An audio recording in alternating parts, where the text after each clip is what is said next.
परंतु आजकल टेक्नोलॉजी ऐसी है जो हम यहाँ पर बैठे हैं, आप अपन सब, और ये पूरी देश और दुनिया में देख सकते हैं। ये अच्छी बात है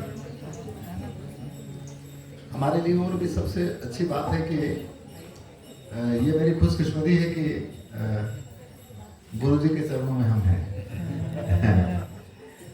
और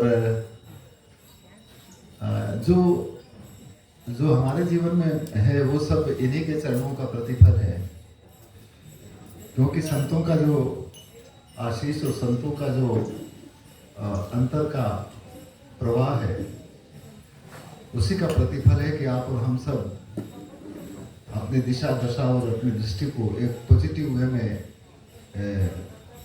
प्रवाहित कर सकते हैं, या ये स्थूल शरीर उस दिशा में काम करने लगता है। मैं पुनः आज के इस दूसरे सत्संग के अवसर पर आप सबको, गुरु जी को प्रणाम करता हूँ। और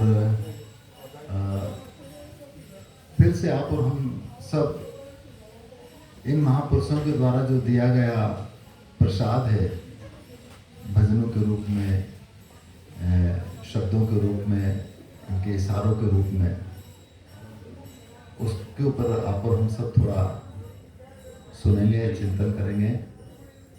और क्योंकि करवाने वाला जो पुरुष है ना, वही होता है सबको जो चेतना देने वाला। मुझे सुंदर ने एक पुस्तक दिया था जिसको हमने कहीं पढ़ा था, तो उसमें पापा का एक कोई साथी थे और वो एक बद्रीनाथ जा रहे थे, उस समय का उसमें चित्रण दिया था। तो एक बार वो ट्रेन से जा रहे थे, तो कहीं कन्याकुमारी के थोड़ा सा पहले ही जा रहे थे बद्रीनाथ, ये इधर कन्याकुमारी तरफ रामेश्वर उधर जा रहे थे। तो उनको रास्ते में कोई स्टेशन है, मुझे पता नहीं उसका नाम, उसके पहले ही वो टीसी ने उनको उतार दिया। क्या तुम्हारे पास टिकट विकेट है कि नहीं है? तो बोले कि हमारे पास टिकट तो नहीं है। तो उन्होंने चलो उतरो यहाँ पर। तो उनके साथ में, गुरु जी के साथ में जो भी थे, उनको बड़ा बुरा लगा कि ये कैसा आदमी है, इन्होंने यहाँ उतार दिया। तो उन्होंने उनको कहा कि तुम जानते नहीं हो, ये सदगुरु ने अपने को इसलिए उतारा है कि आपको यहाँ से यहीं पर अभी रहना है और यहीं से यही करना है। और संयोग से वो ट्रेन से उतरने के बाद में, थोड़ी देर के बाद में मालूम पड़ा कि यहाँ से जहाँ उनको जाना वो 4-5 किलोमीटर ही, वो रुकते नहीं। तो वो मना जो वो करवाता है, जो किया सो तुम किया और मैं किया कछु नाही, और यदि भूल से कहूँ कि मैं किया तो तुम ही थे मुझ माही। जो चेतना गुरु की आप और हम सबके अंदर प्रोवाइड होती है, उसी के मुताबिक हम इस पिंड के मार्फत काम करने लगते हैं। तो इस वजह से शायद हमारे जीवन में भी यही है कि गुरु जी ने कहा कि चलो इधर आओ, तो शायद इधर आ गए। अब ये कहते चलो उधर जाओ, तो वो माध्यम कुछ न कुछ हो सकता है। वो माध्यम किसी न किसी पिंड के मार्फत, किसी न किसी व्यक्ति के मार्फत, किसी न किसी और इन वृक्षों के मार्फत भी संभव है। और ये समझ और परख हमें प्रकृति से भी मिलती है।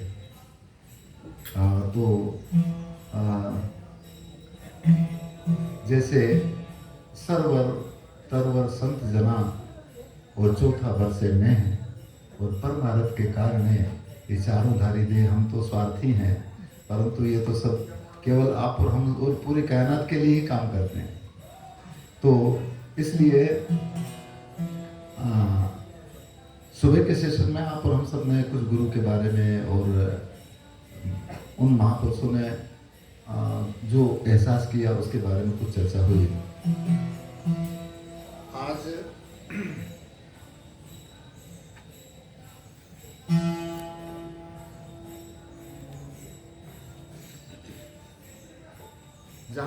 जहां तक हो सके क्या करना है, बाबू इसके इधर करता कि ज्यादा आवाज आए, इस तरफ से रखो इसको।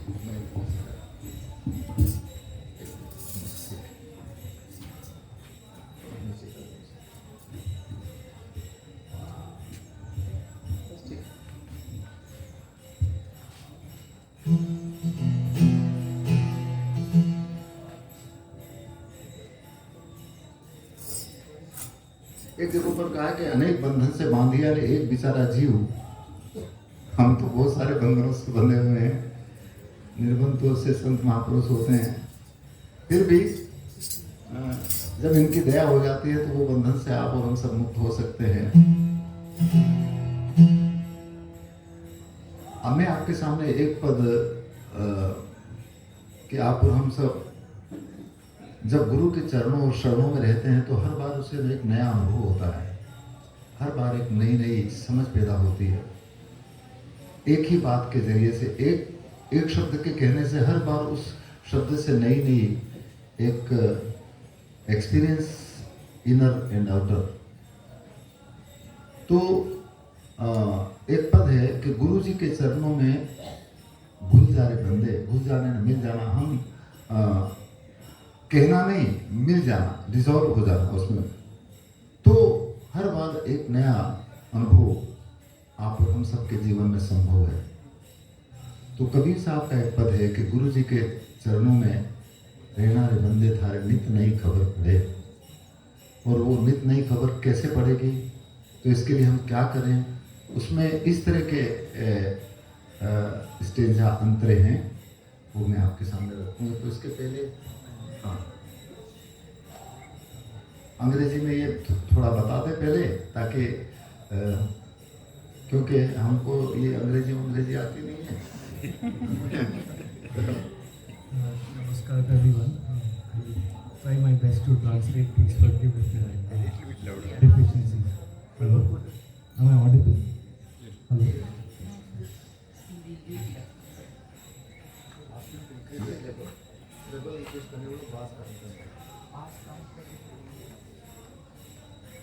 Hello? Hello? Hello? Better? Hello? Okay.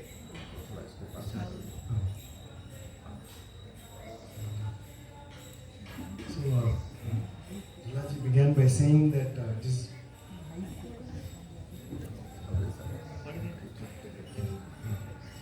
it's my good fortune to be with all of you today, especially with the revered gurus. And even as we have this gross body, it is thanks to the grace of the Guru that we are able to move it towards our subtle energies. So pranams to all of you on this auspicious occasion. This afternoon, this evening, we will partake of a prasad of words and of bhajans by saints, the Sant Vani, so that we can all listen to it and then reflect together. Some time back, Sundar gave me a book by Pujya Papaji, which included descriptions of his travel to Badrinath. And there was one incident where near Kanyakumari, the group was deboarded by the ticket checker because they did not have any tickets. The fellow companions felt bad on this incident, but Papaji said that the Sadguru has meant for us to be here, to be at this place. And ultimately, it turned out that that was where they had to get down in order to go where they needed to go. So there is a pad by Kabir Sahib which says, it is I don't do anything. It is all you and your grace. That is the grace of the Sadguru. Thus, the body is only a medium that has been put here to carry out the actions that are ordained for it. Now the Guru has welcomed me here, has beckoned me here, and so we are all only mediums that can carry out these actions. This is also what we learn from nature. As we look around at the trees that surround this space, we can see how these trees exist for all of us, for all of creation. Unlike selfish human constraints, trees and nature does not show any such limitations. We who are tied up in so many constraints have much to learn from, and at the feet of the Sadguru, a new experience is made each time. Every moment is a new one, and a new experience appears for us to recharge ourselves. At the feet of Guruji, one can dissolve, and this is the new experience that can teach us and lead us on to reflect to a better life.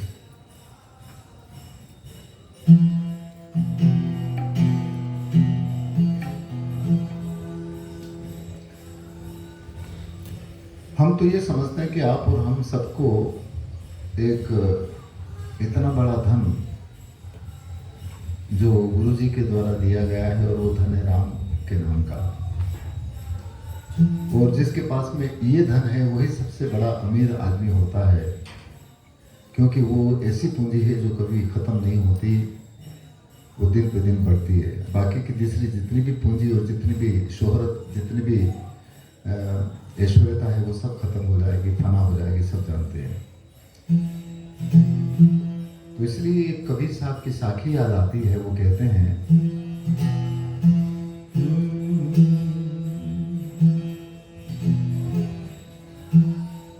जी कबीर सब जग निर्धना और धनवंता नहीं को।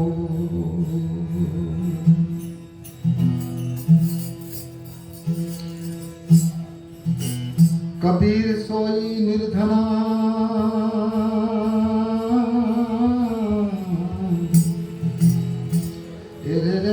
और धनवंता नहीं को।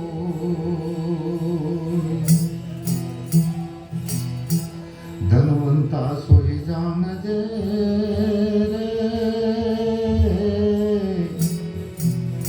जाके राम नाम धन हो।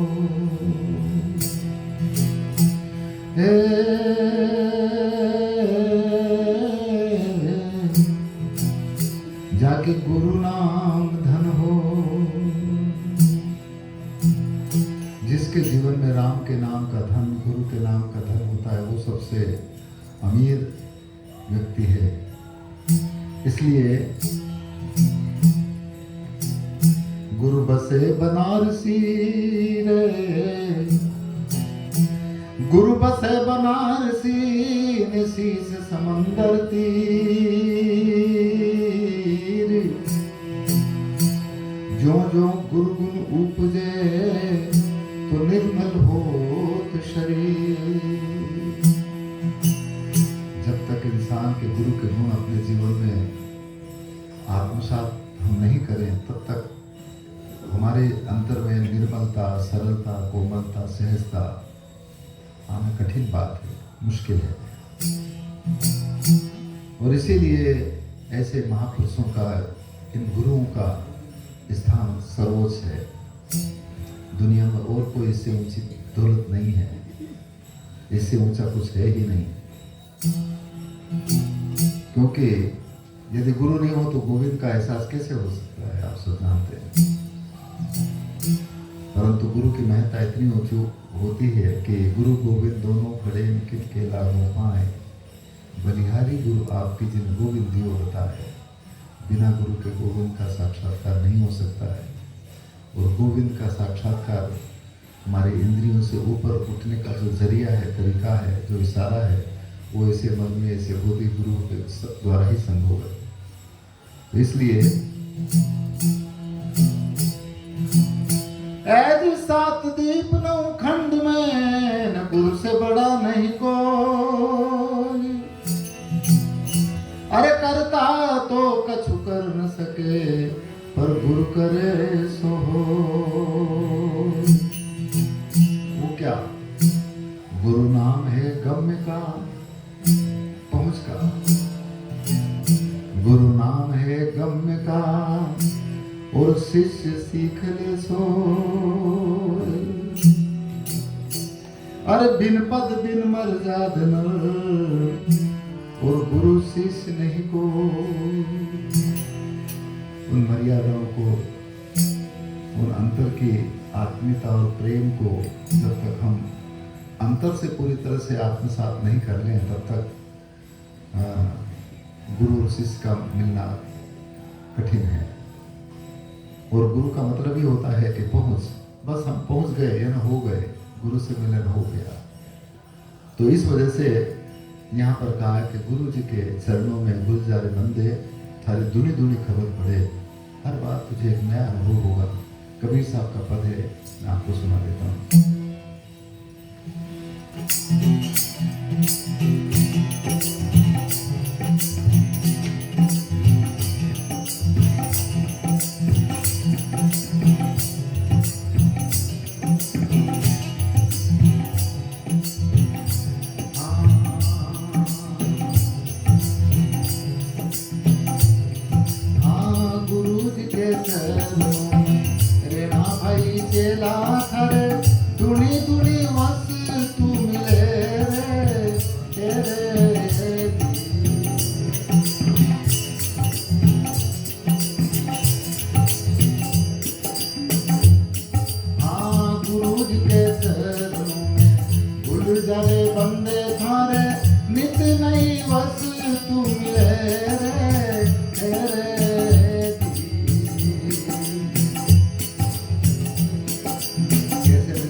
मरना। मर साधु भाई शून्य में सुमारना, सूरत से मिले रे सब जगन्नाथ साधु एक है रे।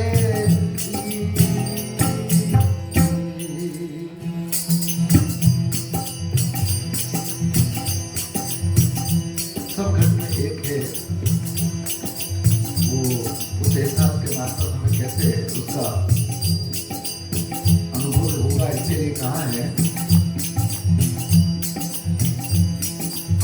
दई रनुकार सारी नाभि से उठता दई दई डन को चरे रे ओ दई रनुकार सारी नाभि से उठता दई दई डन को चरे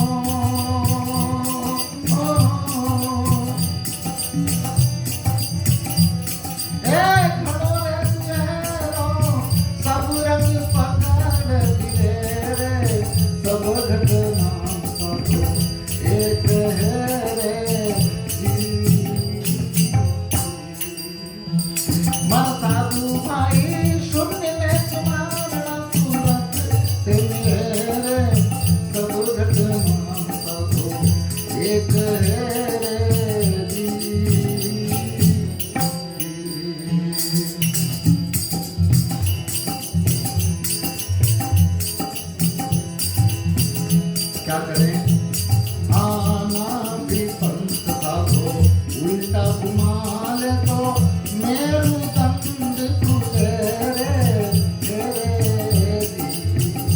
ओ ना भी पंथ साधो उल्टा घुमाल तो मेरू दंड खुले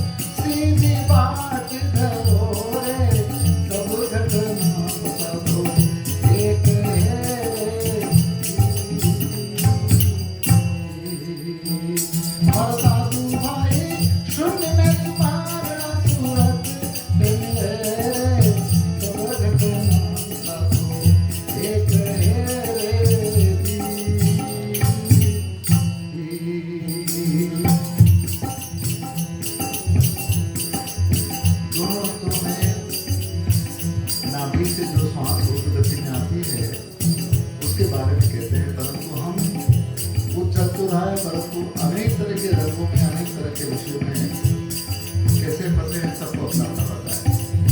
उसको उल्टा घुमाने का तरीका ऐसे गुरु जी करते हैं वो, और वो रास्ता सबके लिए एक है जिसमें कोई मजहब हो धर्म हो पंथ या संप्रदाय की जरूरत नहीं है, क्योंकि हमारी श्वास जो उर्द गति में आएगी वो हमारी जो नृकोकार्ड है जिसमें मेरुदंड कहा गया वो जरिया है, वो रास्ता है।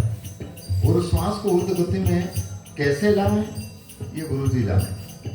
तो आप और हम सबको ये सीखना है, और जब वो होगा तो वो नाद जो रणुकार के रूप में जैसे कहा दे रणुकार थारी नाभि से उठे, वो रणुकार वो झनुकार वो नाद वो अनहद बिना अनिष्टक साउंड जैसे सुंदर जी ने पहले बताया था, उसका एहसास हर इंसान को हो सकता है। और मन का कंसंट्रेशन करने का मैं जहाँ तक सोचता हूँ ऐसे महापुरुषों ने ये अंतिम एक तरह का जरिया, ये एक अंतिम अनुभव बताया, और इसके लिए उन्होंने आगे इस तरह से भी कहा है। इसके बारे में कुछ कहना है क्या अभी? हाँ तो बता दो जल्दी से।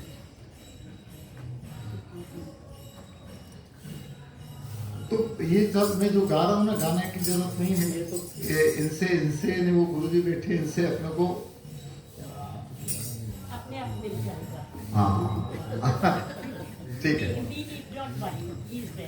जी।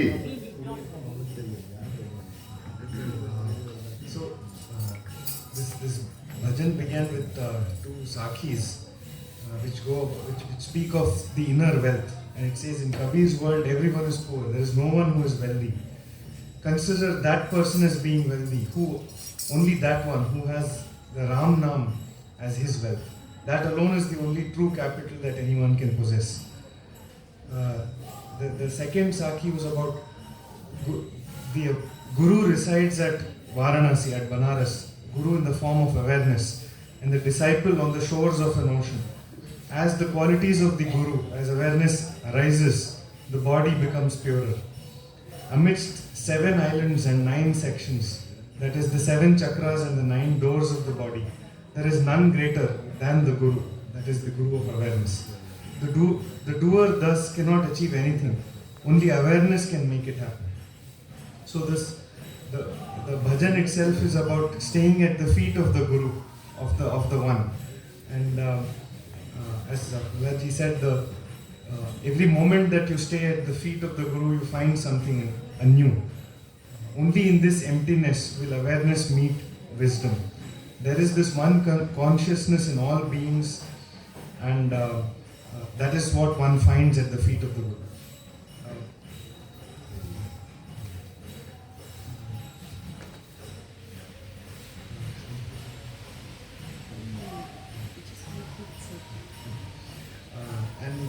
At the point at which we paused, he said,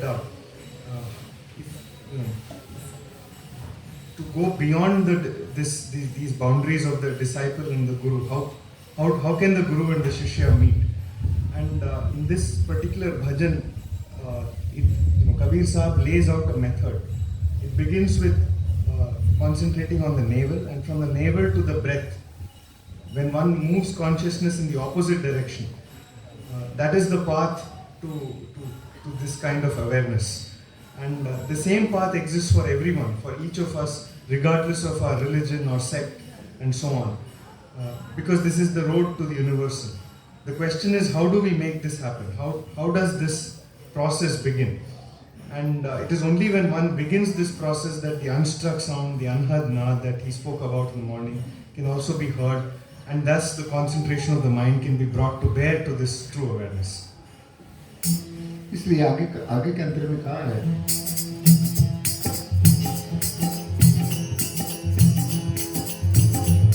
हाँ बिना डंका से वहाँ झालर बाजर बाजे झिनी झिनी आज सोरे तेरे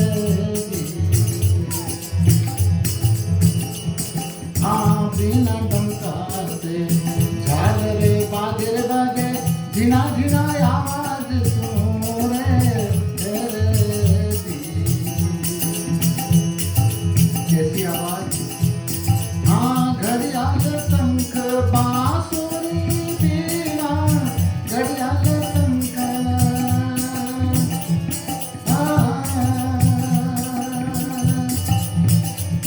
ए बांसुरी बीना अनहद नाद गुरे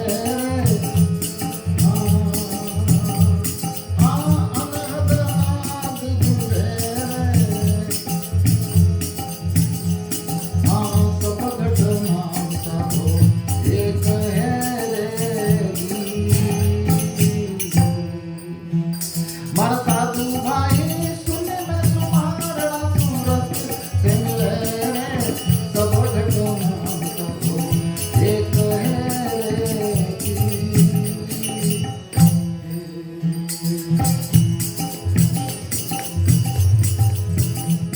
हाँ दिन नहीं रहने दिवस नहीं रजनी,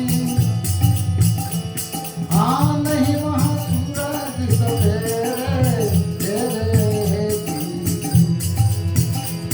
हाँ दिन नहीं रहने दिवस नहीं रजनी, नहीं कोई सूरज सवेरे तेरे हाँ गाजे न घोड़े वहाँ बिजली न चमके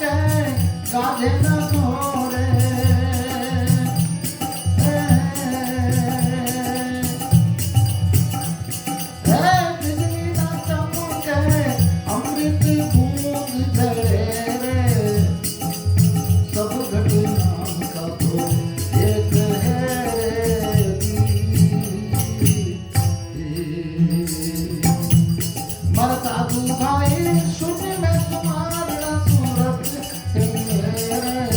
सब घटना तो एक है।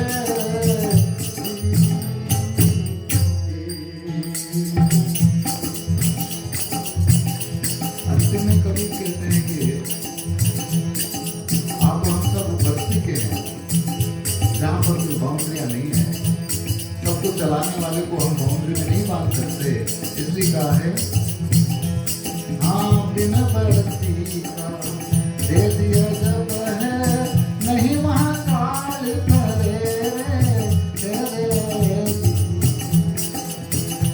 ओहो बिन बस्ती का दे दिया जब है नहीं वहाँ काल करे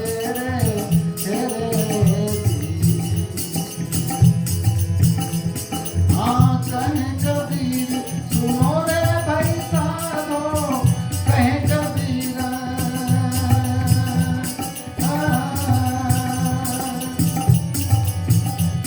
सुनो रे भाई साधो शीतल अंग करो रे सब घटना सब एक है। मर साधु भाई सुन मैं तुम्हारा सूरत सब घटना सब एक है।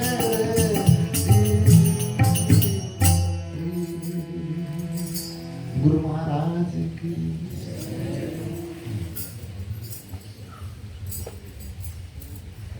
बिन बिन टंका से झालर बाजे। अभी मैं तंबूर को ये कर रहा हूं तो आवाज आ रही है, परंतु बिना ऐसे किए ये आवाज आना चाहिए, तब तो हमारी साधना पक्की, नहीं तो कच्ची नहीं। और ये तरीका, ये एहसास ऐसे महापुरुष करवाते हैं। और इसीलिए कहा है कि सुमरन ऐसा कीजिए खरे निशाने चोट, और सुमरन ऐसा कीजिए कि तेरे जी भले ना होंठ। ऐसे सुमरन की बात आड़े आड़े एक दिन गुरुजी ने मना कोई नहीं था और ऐसे क्योंकि ऐसा करो, ये और वो आप और हम सबके अंदर है, परंतु हमें पता नहीं है। और ये पता ऐसे भेदी महापुरुषों को पता है। इस वजह से कहा है कि अजपा सुमरन घट विषय और दीना सिरजनहार। हमारा मन उधर लग नहीं रहा, हमारा मन बाहर लग रहा। ये इन राग रंगों में हम फंस गए। तो इसलिए उस सुमरन के साथ में, उस सेन, उस इशारे के साथ में आप और हम सबको जुड़ना पड़ेगा। और वो सेन सबके पास में है, हमारे पास में होते हुए हमें अभी पता नहीं है, बस केवल इतना सा है। और वो पता ऐसे भेदी महापुरुषों को होता है, और वो इशारों में कह देते हैं, परंतु इधर शायद चोट लगती नहीं या पता नहीं। वो जिस दिन लग जाएगा तो बस काम पक्का। तो इसीलिए कहा कि सुमरन ऐसा कीजिए मैं खरे निशाने चोट, और सुमरन ऐसा कीजिए कि तेरे जी भले ना हो। होंठ कंठ हाले नहीं और जिबिया नाम न उचार, और जो नर शून्य में सुमरन करे वो ही हंस हमारे। इनके हंस वो हैं जो ऐसे सुमरन करते हैं। तो यहाँ पर ऐसे राम के गुण गाने के लिए आप और हम सब यहाँ पर मौजूद हैं। तो इस मंदिर में तो आ भी गए, अब इस मंदिर में आने के बाद में इस मंदिर में भी आ जाएं तो समझिएगा कि ठीक है। तो एक भजन याद मुझे आ गया, वो मैं आपको सुना देता हूँ। अच्छा हाँ, ठोक के दो कुछ कहना। So, how does one hear the sound without striking the tambura physically? That is the question that is posed, and that happens only when one's sadhana is firm, when one's practice is firmly established in the realm of the subtle. If it is not, then it will be weak. So, the true symbol that Kabir Sahib talks about here is the wound. The words turn into a wound in the ears, in the awareness of the listener. If you don't feel the wound of the Shabad, of the word, then it is not real. And only the saints who knew this were able to take their mind and go within and away from these delusions. This is what we have to remember and look for these subtle signs that have been given to us by these saints and Mahapurush.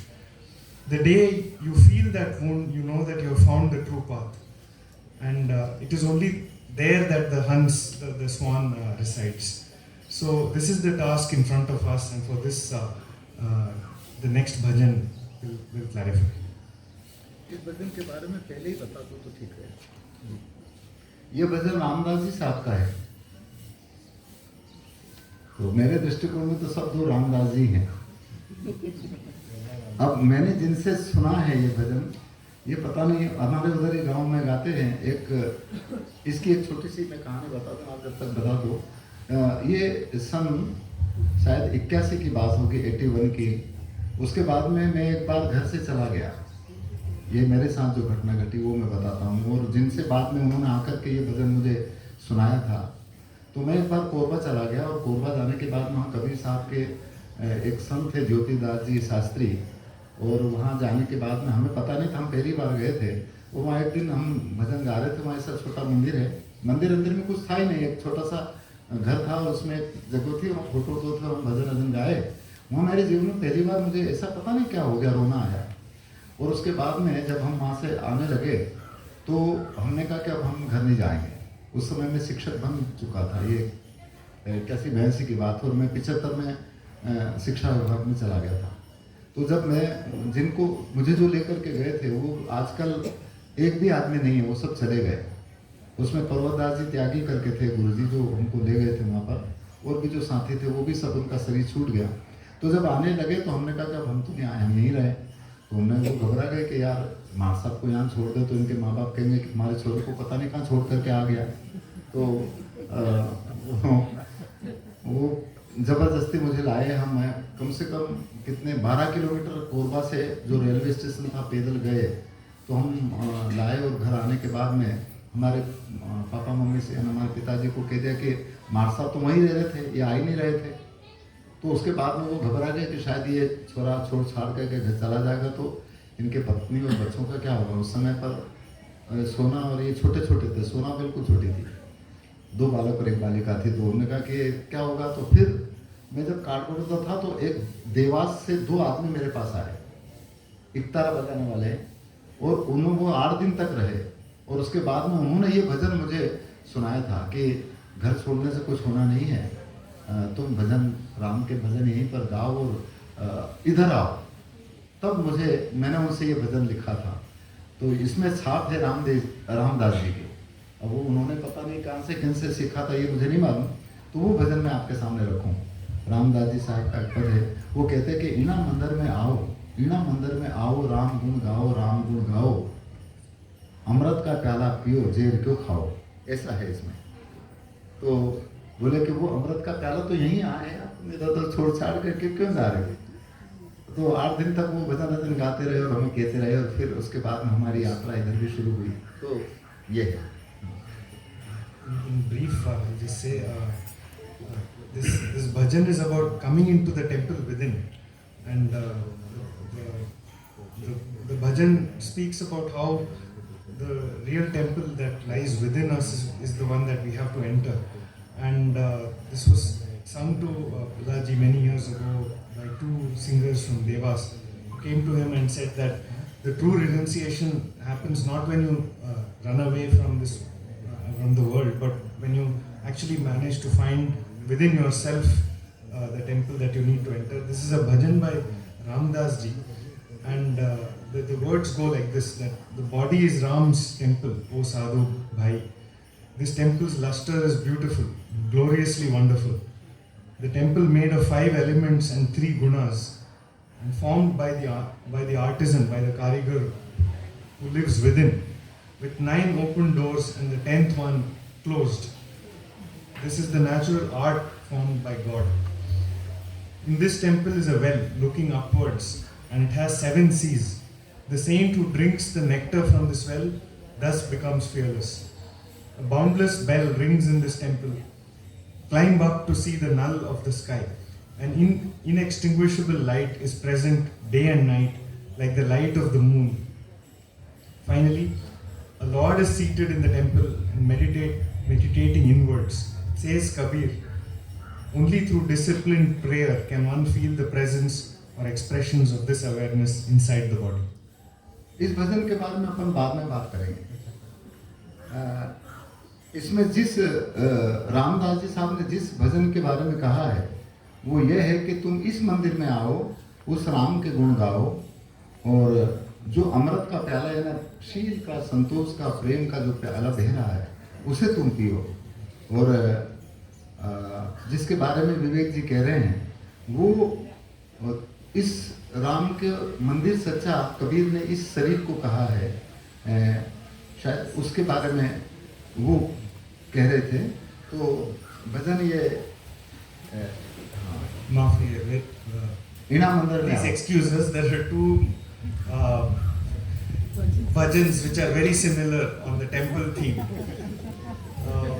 So coming to this one, this is about coming into the temple to sing the praise of Ram.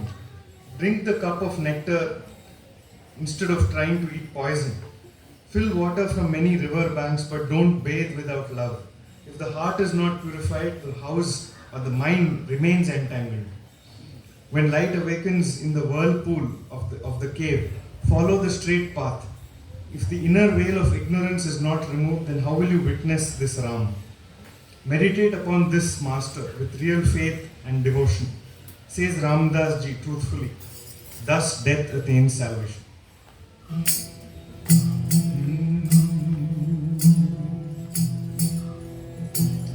यदि कबीर दुनिया देह रे और शीस नमावण जा, यदि हृदय माहे हरि बसे तू तहाँ लवला। रामदास जी का पद है, परंतु इसके पहले जो साखियां हैं वो हमने सुनी और उसके साथ में वो गाते हैं, इस वजह से ये इस तरह की साखी है। ऐज कबीर दुनिया देह रे और शीस नमावण जाय,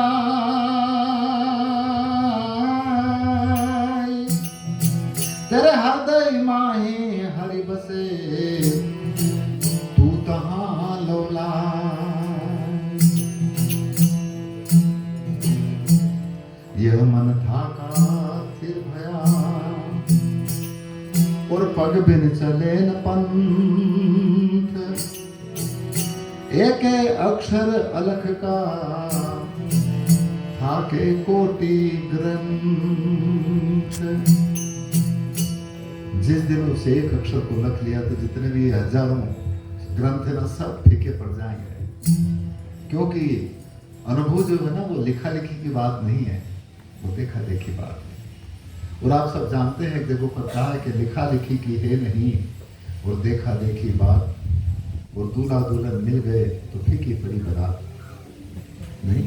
तो इसलिए जो अनुभव है उसको किताबों में लिखा नहीं जाता। आपका नाम, गुरु जी का नाम हम किताबों में हमारे आसपास लिख करके रखे थे, तो वो लिखा हुआ नहीं है गुरु जी। गुरु जी तो इधर है, वो गुरु जी आपके अंतर में है। तो इसलिए यहाँ पर रामदास जी महाराज कहते हैं,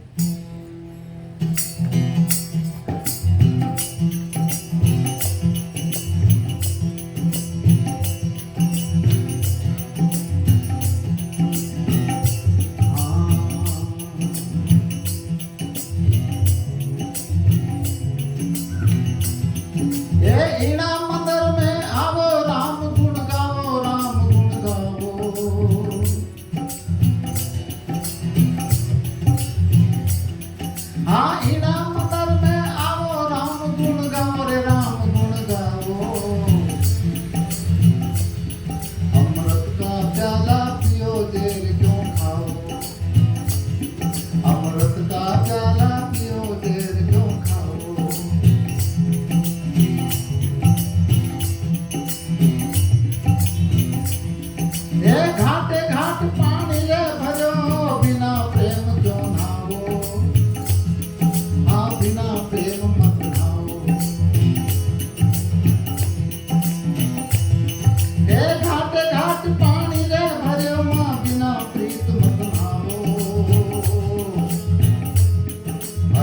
का पाप धोया रे नहीं तुम गांठ बांध घर आओ। हाँ दिल का पाप धोया रे नहीं ने गांठ बांध घर लाओ। हाँ बिना हाँ ईड़ा मंदिर में आओ राम गुण गाओ राम गुण गाओ। अमृत का प्याला पियो देर क्यों खाओ। अमृत का प्याला पियो देर मत खाओ।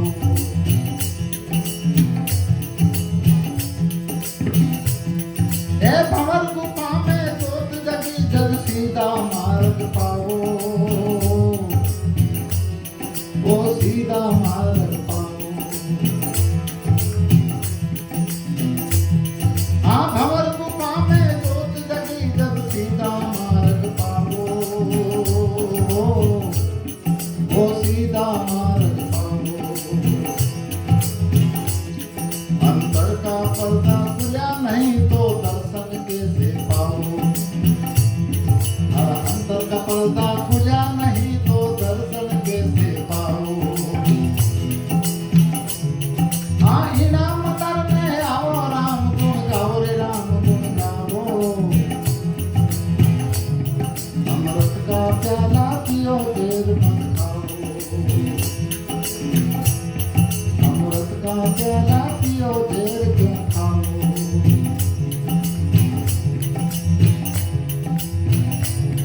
हाँ इना साहिब को ध्यान धरो तो सच्ची लगन लगाओ। हाँ सच्ची लगन लगाओ।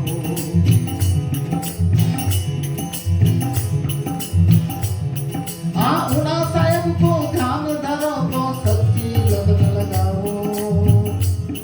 तुम सच्ची लगन लगाओ।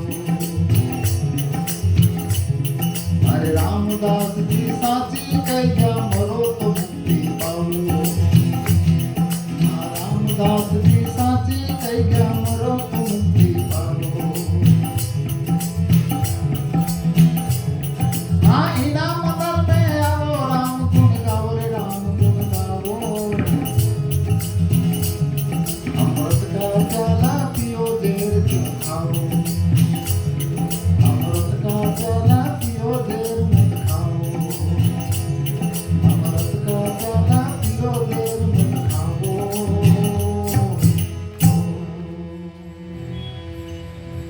इस तरह से रामदास जी महाराज कहते हैं कि अमृत का प्याला पियो। और अमृत क्या? अमृत वो चीज है जो पीने से कभी मरता नहीं। जिनने अमृत पी लिया तो एक भजन है, अमिया झरे साधु अमिया झरे इन्हीं भंवर गुफा में अमिया झरे। और उसमें एक अंतरा ऐसा आता कि जो अमिया पिए वो काय को मरे, जो ना अमिया पिए या ना जिसने अमृत को पिए वो क्यों मरे। तो पिंड के ऊपर घटित होने वाली चीज नहीं है। ये ऐसी चीजें हैं जो आपके काम, आपका संदेश, ऐसे गुरुओं ने जो चीजें कह दी वो आज अमर है। बापा हम सोचे कि आज नहीं, वो हैं, प्रतिपल हैं और हमेशा रहेंगे। कबीर जब थे परंतु आज भी हैं और हमेशा रहेंगे। इसीलिए तो कहा कि आया है सब जाएगा और राजा रंग फकीर। और कोई सिंहासन चढ़ चले न कोई बंदे जंजीर। तो अमर तो वो रहेगा जो उनके इशारे हैं, जो उनका अनुभव है, जो उनकी अनुभूति है, क्योंकि वो आप और हम सब में भी है। सवाल केवल ये कि उसे हम किस तरह से प्रैक्टिकली एहसास करके उसको जीवंत रख सकते हैं। और इसीलिए जगाने की बात ऐसे महापुरुषों ने करी, ऐसे गुरु लोगों ने करी। सबने जगाने की बात करी, फिर भी हम सो जाए तो बताओ क्या करो।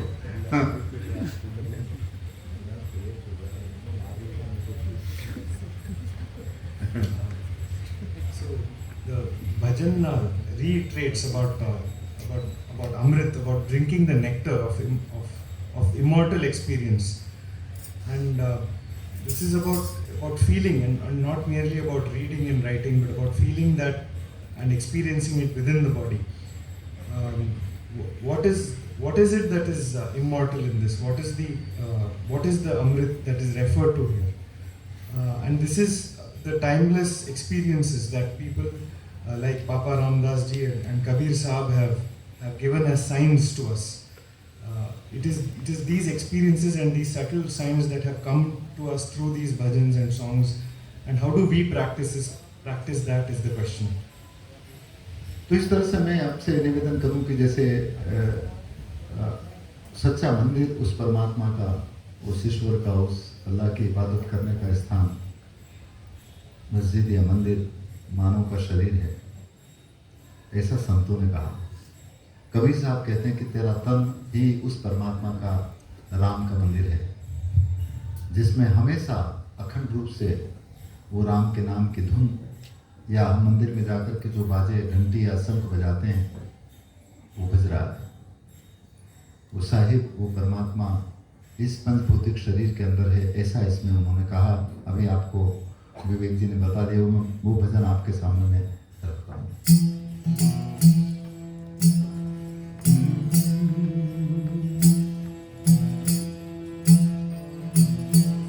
जी पांच तत्व का पुतला,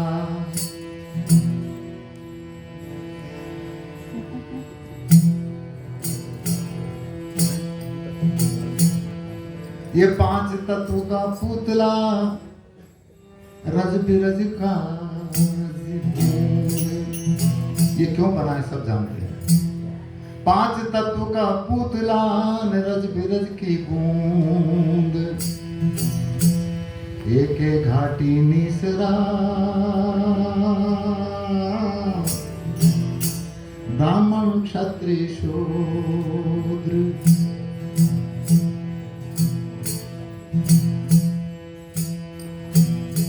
एज देह निरंतर देह राम, तामे प्रत्यक्ष देव, राम नाम सुमिरन करो, क्या पाहन की से। निरंतर इस देह रूपी देहरे में वो अखंड नाद, जो कभी खंडित नहीं होगी, चल रही है। और उसका एहसास जब तक ये पिंड है, जब तक ये शरीर है, तब तक ये हम इसमें कर सकते हैं। पिंड के नहीं रहने के बाद भी वो निरंतर आवाज खत्म नहीं होगी, वो रहेगी। पिंड नहीं रहेगा, ये सब जानते हैं। इसलिए इस तन रूपी राम के मंदिर को हम सजगता के साथ में भी रखें, क्योंकि ये है, तभी तो सब कुछ हम कर सकते हैं। किसी की मदद कर सकते हैं, किसी की सेवा कर सकते हैं।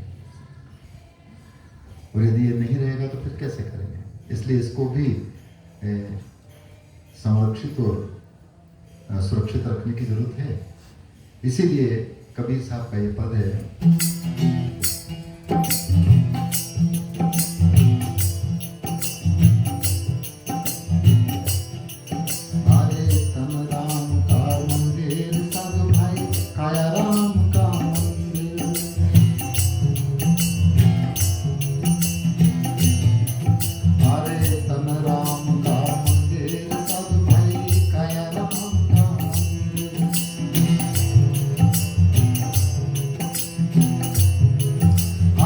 इना मंदिर की शोभा प्यारी, इना मंदिर की शोभा प्यारी, शोभा जब है सुंदर साधु भाई, तन राम का मंदिर, ओ काया राम का मंदिर, साधु भाई तन राम का मंदिर।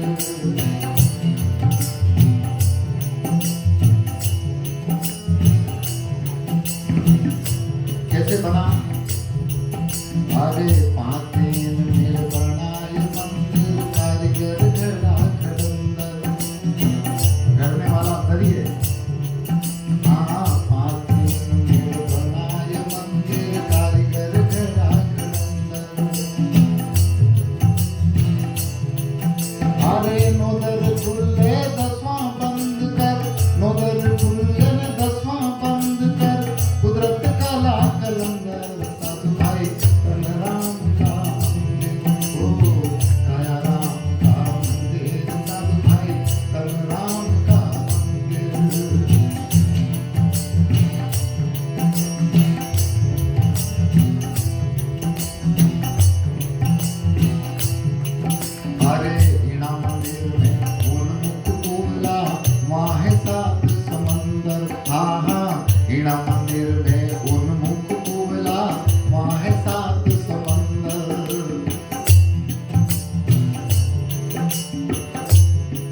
अरे इना मंदिर की शोभा प्यारी, इना मंदिर की शोभा प्यारी, शोभा अजब है सुंदर साधु भाई तन राम का मंदिर।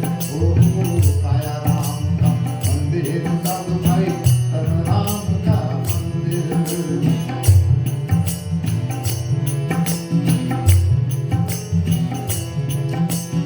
और इस मंदिर में क्या बजता है हमेशा, आप बजाओ या ना बजाओ, बाहर मैं तंबूर बजाऊं या ना बजाऊं, हम घंटी मंदिर में जाकर के बजाएं या ना बजाएं, यहाँ पर है अनहद घंटा बजे मंदिर में चढ़ी देखो सुनी अंबर। ओ अनहद घंटा बजे मंदिर में चढ़ी सुनो सुनी अंबर।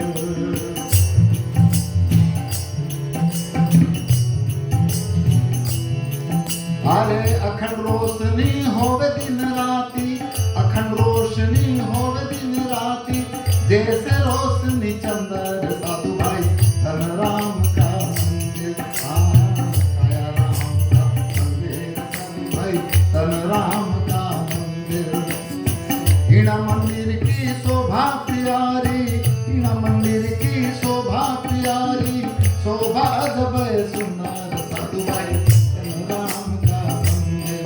ओ काया राम का मंदिर साधु भाई तन राम का मंदिर।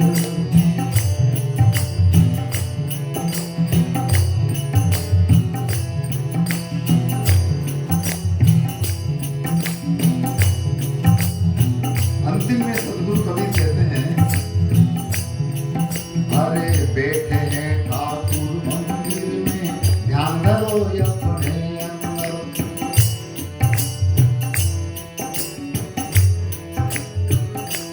हाँ बैठे हैं ठाकुर मंदिर में ध्यान धरो अपने अंदर।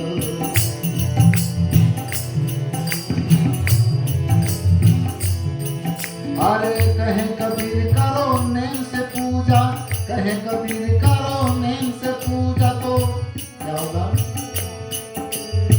जब दर से घट अंदर साधु भाई तन राम का मंदिर। ओ काया राम का मंदिर साधु भाई तन राम का मंदिर। इना मंदिर की शोभा प्यारी, इना मंदिर की शोभा प्यारी, शोभा अजब है सुंदर साधु भाई तन राम का मंदिर। काया राम का मंदिर साधु भाई तन राम का मंदिर। ओ काया राम का मंदिर भाई भाई तन राम का मंदिर।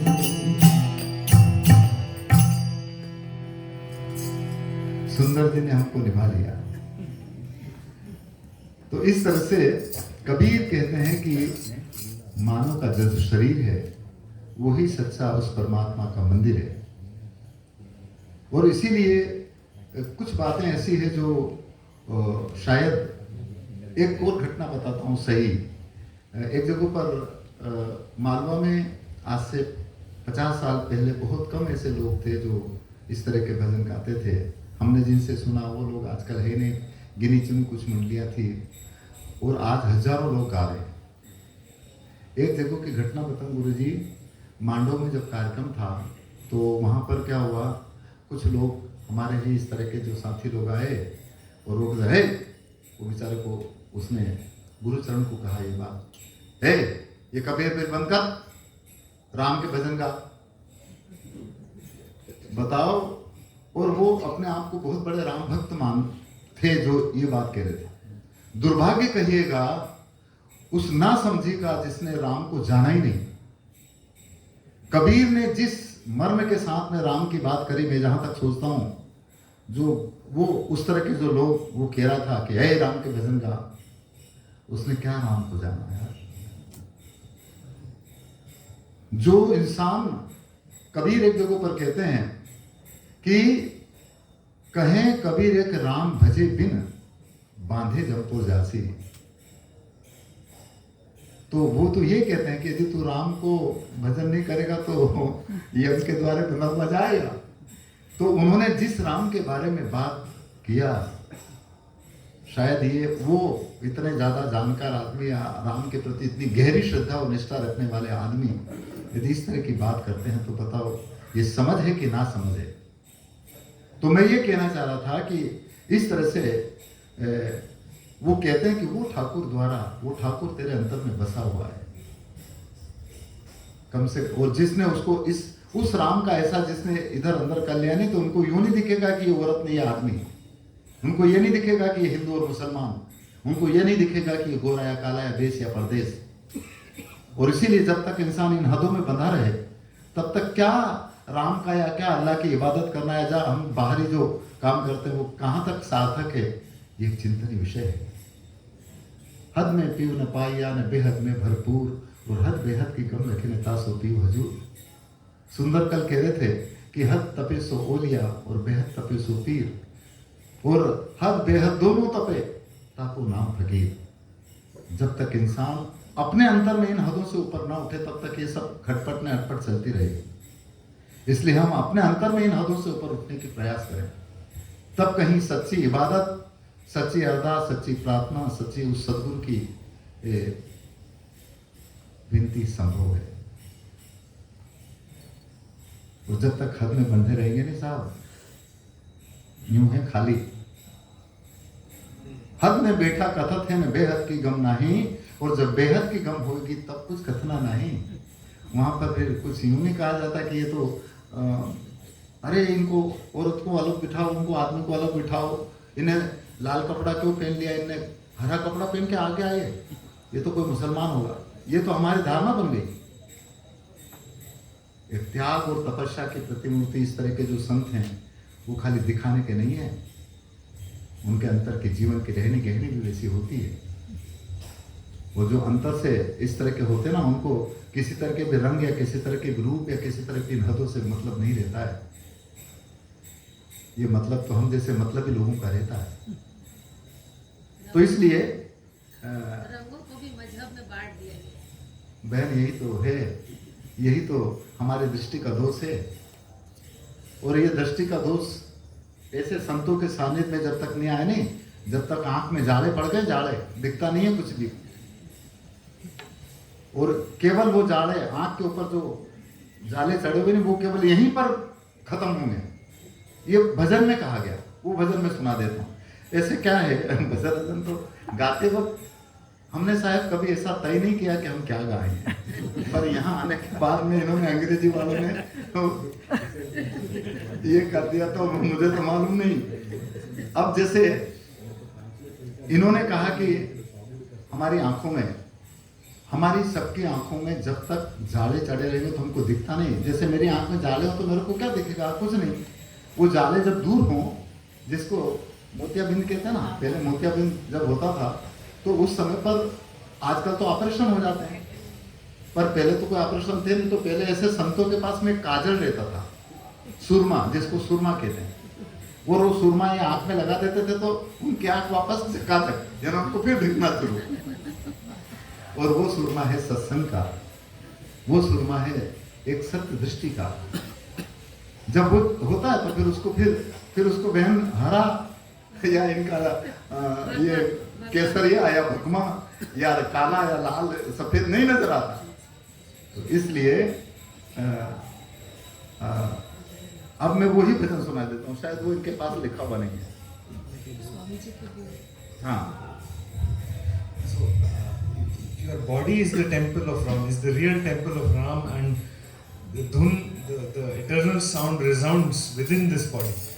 So, for Kabir Sahib, the human body was the true temple, and Prahlad ji said in Malwa 50 years ago, very few people sang such bhajans, whereas today thousands of people are singing, and there are so many mandalis which are thriving and sing such songs.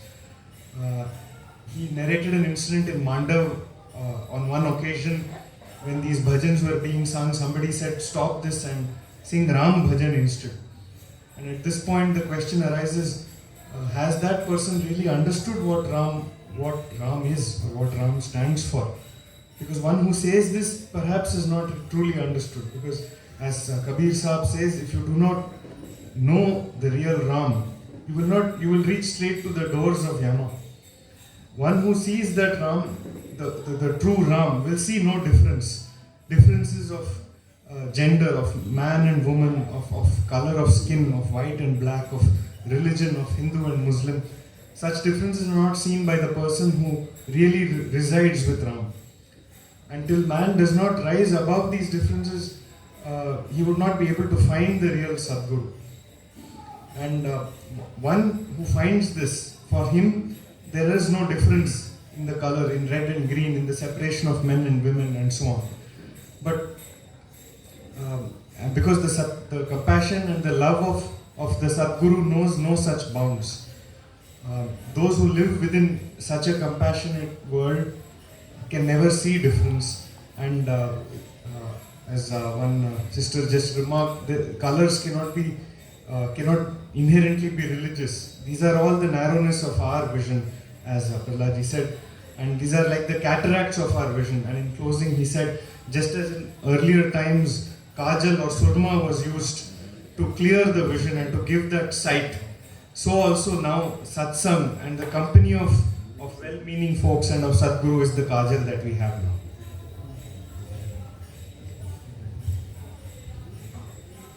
तो मैं वो सुरमे के बाद वो बहन ने कह दिया, तो मैं एक ऐसा भजन मेरे को याद आ गया, वो मैं सुना देता हूँ। वो इनमें इन किताबों में नहीं है, इनके लिखे हुए पन्नों में नहीं है, इसलिए मैं पहले सुना देता हूँ, उसके बाद में, या फिर मैं उसके बारे में हिंदी में पहले थोड़ा सा, तो आप अंग्रेजी में उसको अभी बता दें। उसमें ये है कि सदगुरु से मिलवा चालो रही साजो सिंगारो, यानी आप और हम सब ऐसे सदगुरु से मिलने जब आए तो पूरी तरह से सज धज के आए बाहर, एकदम चकाचक और सब। तो अंतर के सदगुरु से मिलने के लिए भी अंतर की चकाचक और झकाझक चाहिए। तो सदगुरु से मिलवा चालो रही साजो सिंगारो, श्रृंगार करके सदगुरु से मिलने के लिए चलो।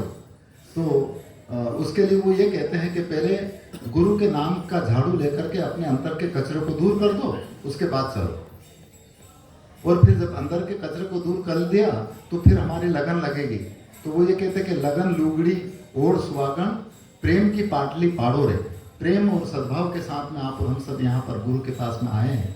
ये तब संभव होगा जब हमारा ध्यान, हमारी साधना पक्की हो, कच्ची हो, ना हो, वो छूटे नहीं।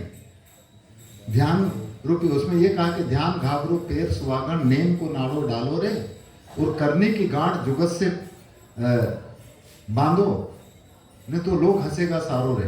कहीं ऐसा ना हो कि हमारी जो कर्म रूपी जो हमने गांठ लगा रखी, हमने जो पेन रखा है, वो छूट नहीं जाए। और यदि छूट जाएगा तो क्या होगा? नहीं, नंगे हो जाएंगे। यानी हमारे मानव जीवन पाने के बाद में यदि हमने उल्टे सीधे काम कर लिए तो फिर भले ऊपर कितना भी आवरण करो, सब गड़बड़ हो गया। तो इसलिए इस तरह के भजन है वो। तो वो परमात्मा, वो मेरा पीयू, वो कहते हैं कि वो पीयू जो के पास यदि मिलना है तो ऐसा श्रृंगार करो कि हम अंतर से और बाहर से चकाचक होने के बाद में सदगुरु की शरण में चले जाएं। ये है सच्ची सदगुरु से मिलना। तो भजन इस तरह का है। हाँ, मैं गा देता हूँ।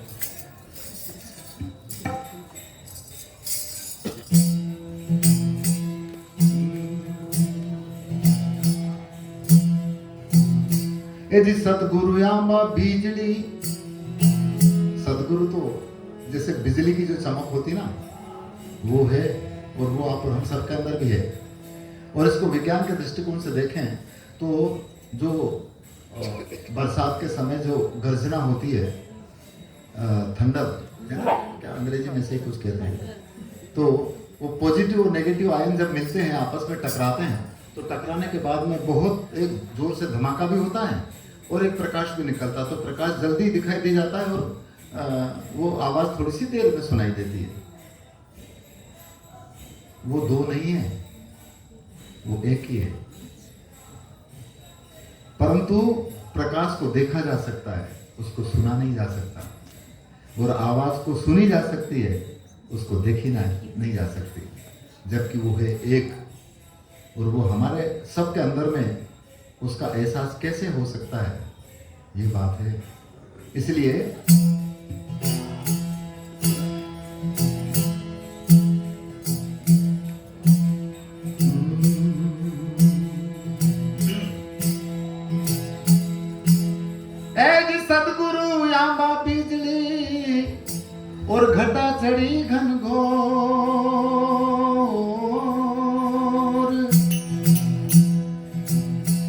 बरसे बादल प्रेम का,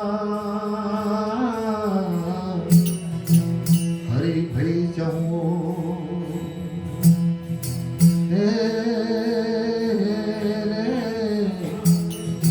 हरी भई जाऊं।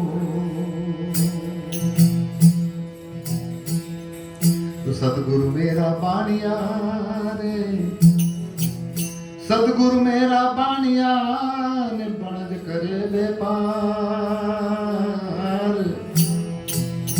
बिन डांडी बिन पालवा और तोल लियो संसार। सदगुरु के पास में ऐसी दिखने वाली तराजू नहीं है, परंतु उस तराजू के मार्फत वो पूरी कायनात को तोलता है। संत जो है आप और हम सबको वैसे ही, चाहे पीछे बैठे रहे चाहे आगे बैठे रहे, वो तोल लेते हैं। इसका मतलब ये नहीं कि जो आगे बैठे उनको वो ज्यादा अच्छे हैं और जो पीछे बैठे हैं वो, उनके पास तोल और मोल एक समान होता है। और ये सतगुरु से मिलना है। इसलिए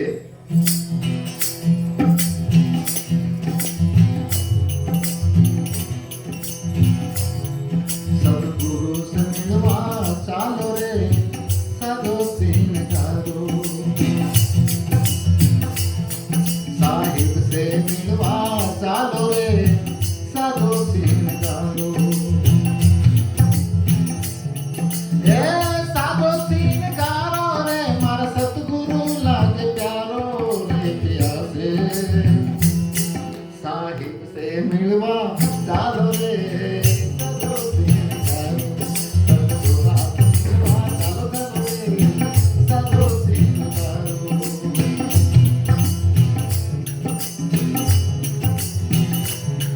आ गुरु शब्द को झाड़ लेकर कचरो करा निवारो रे, आ गुरु शब्द को झाड़ लेकर कचरो करा निवारो रे। ए सतनाम की टिकी लगाई ले,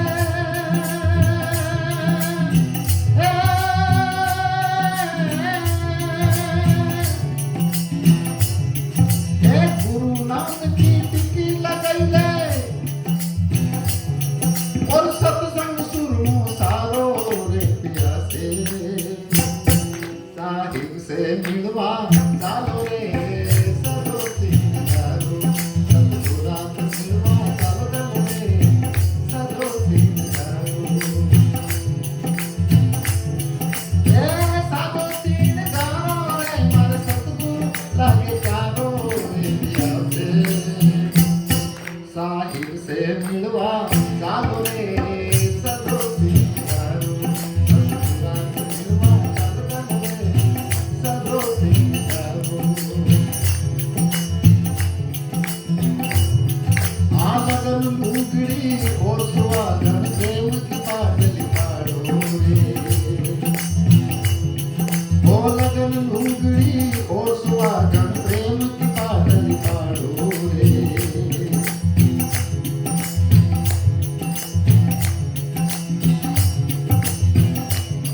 यदि गुरुगम कोर किनारे लगाई ले,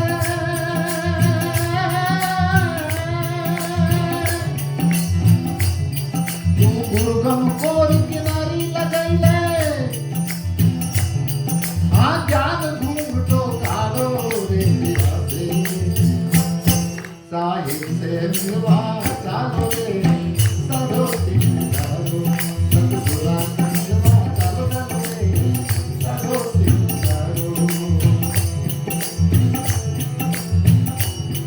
ए सदो सिंह गारो रे मारे सतगुरु लागे प्यारो रे प्यासे, साहिब से मिलवा चालो रे सदो सिंह गारो, सतगुरा से मिलवा चालो रे सदो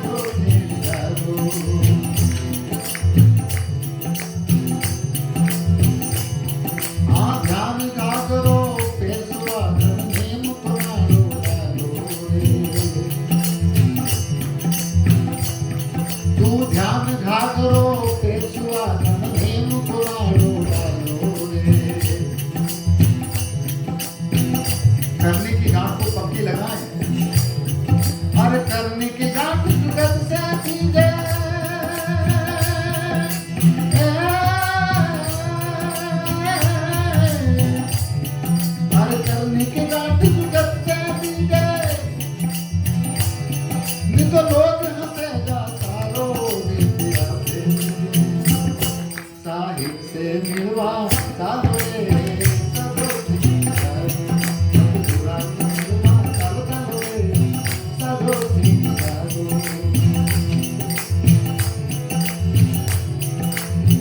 हम सबका पिया, हम सबका परमात्मा, हम सबका सदगुरु वो जो एक है, उसके बारे में कहते हैं और पिया मुझे अच्छो नहीं लागे अगर अमर पिया मारो। हमारा सबका पीयू, हमारा सबका राम, हमारा सबका अल्लाह ईश्वर वाहिगुरु अजर है, अमर है, अविनाशी है, वो है हमारा सबका। इसलिए कहा है और पिया मुझे अच्छो नहीं लागे अजर अमर पिया मारो।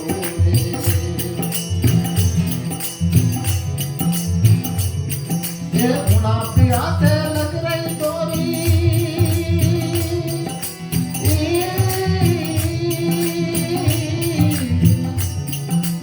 उना पिया से लग रही डोरी। कैसा है वो जो एक पलक नहीं यारो रे पिया से साहिब से मिलवा साधो रे साधो सिंगारो थोड़ा मिलवा साधो रे साधो सिंगारो।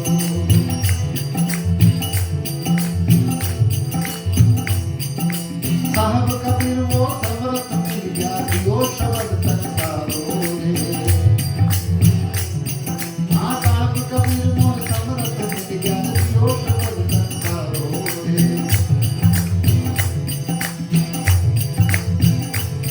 और सब जीवों पर कृपा की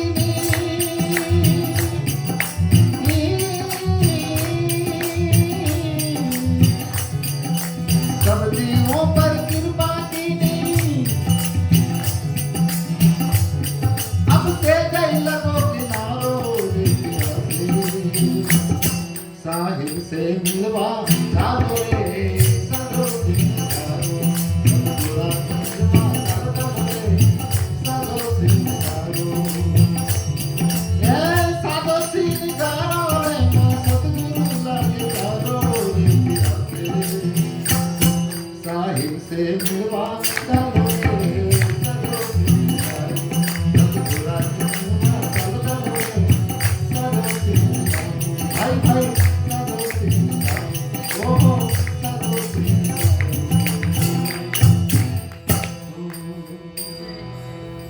वो पिया जो एक पलक एक हम पलकें बंद करने खोले इतनी देर भी आप और हमसे वो अलग नहीं है।